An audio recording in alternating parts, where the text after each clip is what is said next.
It's all about self-image. You might think there are many more reasons why you are failing in life, but this is the only actual reason. You want to talk to that girl, you want to start a YouTube channel, you want to learn an instrument. It doesn't matter. What stops you is never reality itself. It's always a negative self-perception. She rejects me. YouTube is too hard. Learning music takes too much time.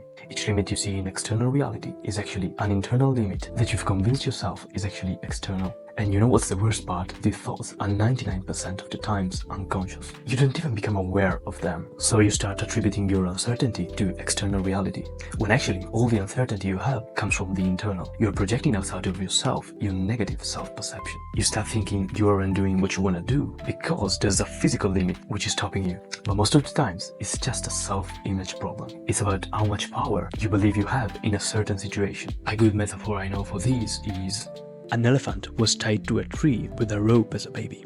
As the elephant grew, the same rope was used, and when the elephant finally grew strong enough to break free from the rope, it didn't, because its whole life it wasn't strong enough to, so it didn't even bother trying.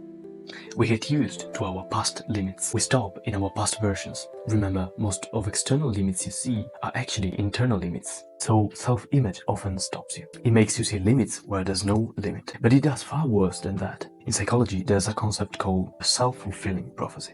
It's when our belief or expectation, whether true or false, leads to actions that ultimately confirm the initial belief. It's a cycle where an initial belief or expectation influences behavior, which in turn fulfills the original prophecy you made about something. For example, if your self-image is "I'm boring," you'll unconsciously act in a boring way just to match your own perception of yourself as a boring person. And the worst part is that people will treat you accordingly, so you'll actually become boring. You become what you let yourself become. The best way to predict behavior is to analyze how you talk to yourself, your own inner monologue. Self-fulfilling prophecies act unconsciously and ruin lives. So let's fix that. But without this obvious fundamental idea, you won't be able to apply any strategy.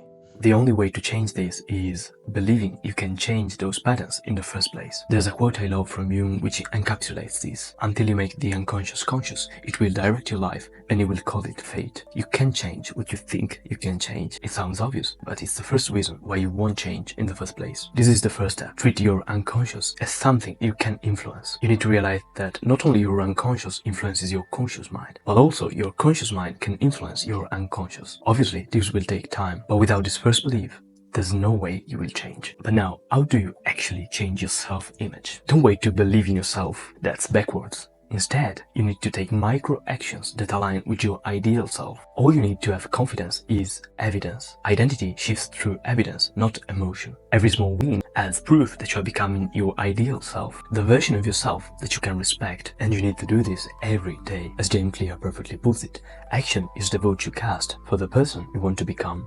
Self-image is based on evidence you have to confirm what you think about yourself. No other way. You need to do the thing.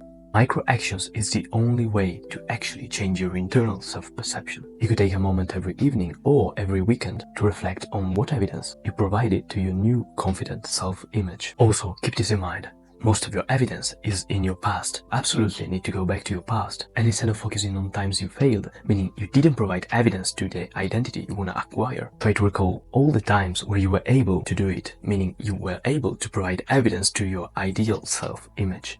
In simple terms, look for past wins. And no, this is not just to feel better. It's only to give yourself proof that you did it in the past. And if you did it in the past, you can do it now. I'll leave you with an idea to reflect on. If you find at least one time in your past where you were able to do something that you can't do right now, ask yourself why. Meaning, why were you able to do it once, but not now? And the third thing is that 99% of times, the reason is just an external voice. An external limit you internalized, and now you see everywhere. Try to think about that. As usual, thank you for staying till the end. And if you want to read more, check out my free newsletter, Flow Wolf. The link is down below. And as usual, I'll see you in the next one.